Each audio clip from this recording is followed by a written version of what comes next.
যদি কেউ মুক্তিযোদ্ধা না হয়ে মুক্তিযোদ্ধা সুবিধাদি গ্রহণ করে থাকে, এটা তো শাস্তিযোগ্য অপরাধ, এটা তো প্রতারণা করেছে জাতির সাথে। মুক্তিযোদ্ধার যে তালিকা হয়েছিল সেটি অনেক ভুয়া মুক্তিযোদ্ধা অ্যাড হয়েছে বলে অনেক অভিযোগ আছে। আপনি বলেছিলেন যে আবার যাচাই বাছাই হবে, আসলে কি কাজটা আপনার হাত দেবেন কিনা? আমরা প্রথমে একটা কাজ এখানে চলছে মুক্তিযুদ্ধ মন্ত্রণালয়ে, সেটা হচ্ছে কোটা বিষয় নিয়ে বিগত আন্দোলনের একটা প্রধান বক্তব্য ছিল মুক্তিযোদ্ধার সন্তানদের কোটা। মুক্তিযোদ্ধা সন্তানের কোটায় সরকারি এবং আধা সরকারি প্রতিষ্ঠানে কতজনের চাকরি হয়েছে তার একটি তালিকা প্রস্তুত করা হচ্ছে। তালিকা প্রস্তুত হয়ে যাওয়ার পরে আশা করি আমরা আপনাদের সামনে হাজির হব, আপনাদেরকে পুরো বিষয়টি জানাবো। সেখানে যাদের চাকরি হয়েছে তারা প্রকৃত মুক্তিযোদ্ধার সন্তান কিনা আর ন্যায্যভাবে হয়েছে কিনা বিষয়টি আপনাদের কাছে উপস্থাপন করব। কাজ হচ্ছে না যে তা না, বহুবিধ আইন ওখানে করা, প্রায় 3700-র মতো মামলা পেন্ডিং আছে, যেখানে রিট করা আছে। এই মামলাগুলোকেও এখানে অ্যাড্রেস করা হবে। এরপরে যে মুক্তিযোদ্ধা মন্ত্রণালয় এবং মুক্তিযোদ্ধা হওয়ার প্রক্রিয়ার মধ্যে এটা প্রাতিষ্ঠানিক বিষয় ছিল, যেটা হচ্ছে জাতীয় মুক্তিযোদ্ধা কাউন্সিল নামে গঠন করা হয়েছে। জাতীয় মুক্তিযোদ্ধা কাউন্সিল এই মুক্তিযোদ্ধা কারা হবেন না হবেন সেটা নির্ধারণ করে দিত। মন্ত্রণালয় শুধু ওই তাদের নির্ধারিত হওয়া বিষয়টি এক্সিকিউশনে যেত, কাজ করত। এই বিষয়টা আছে, এটার আইনগত বিষয়গুলো খতিয়ে দেখা হচ্ছে। এখানে আগে এইগুলি সম্পন্ন হওয়ার পরে আপনারা যেটা বলছেন, বহু জায়গা থেকেও এরকম অভিযোগ আসছে যে ভুয়া মুক্তিযোদ্ধা হয়েছে। মুক্তিযোদ্ধার সংজ্ঞার ক্ষেত্রেও আপত্তি আছে।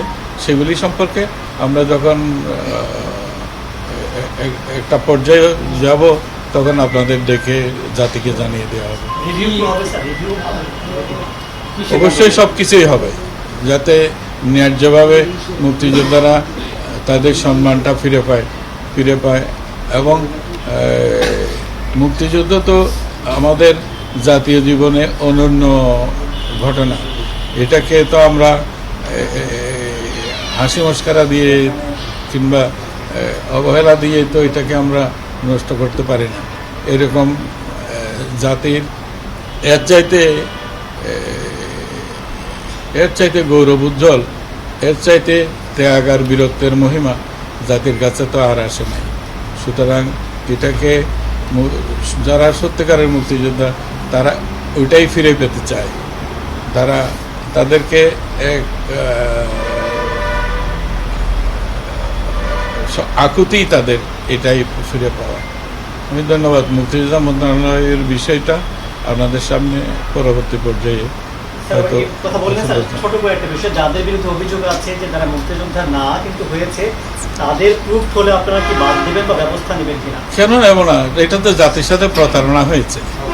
যদি কেউ মুক্তিযোদ্ধা না হয়ে মুক্তিযোদ্ধা সুবিধাদি গ্রহণ করে থাকে, এটা তো শাস্তিযোগ্য অপরাধ, এটা তো প্রতারণা করেছে জাতির সাথে। যেটা না, যারা সত্যিকারের মুক্তিযোদ্ধা তারা অপমানিত বোধ করছে এই বিষয়টা নিয়ে। এগুলি থেকে তাদের মুক্তি পাওয়া উচিত, তাদের পরিত্রাণ পাওয়া উচিত। আশা করছি এখন আমাকে অনেক বেশি সময় এই ত্রাণ মন্ত্রণালয়ে দিতে হচ্ছে। এটা অগ্রাধিকার ভিত্তিতে এটা বিষয়টির সামনে আসছে। বন্যা দুর্যোগ হয়েছে, সেটার থেকে পরিত্রাণের এবং আমরা যে পুনর্বাসন কর্মসূচি নিয়েছি, এই অগ্রাধিকার ভিত্তিতে এই বিষয়টা দেখা হচ্ছে। আর মুক্তিযোদ্ধা মন্ত্রণালয়ের কাজ মুক্তিযোদ্ধা মন্ত্রণালয়ে হচ্ছে। বিশ্বমানের থার্মিক্স রড, সালাম স্টিল থার্মিক্স, দেশের একমাত্র থার্মিক্স রড।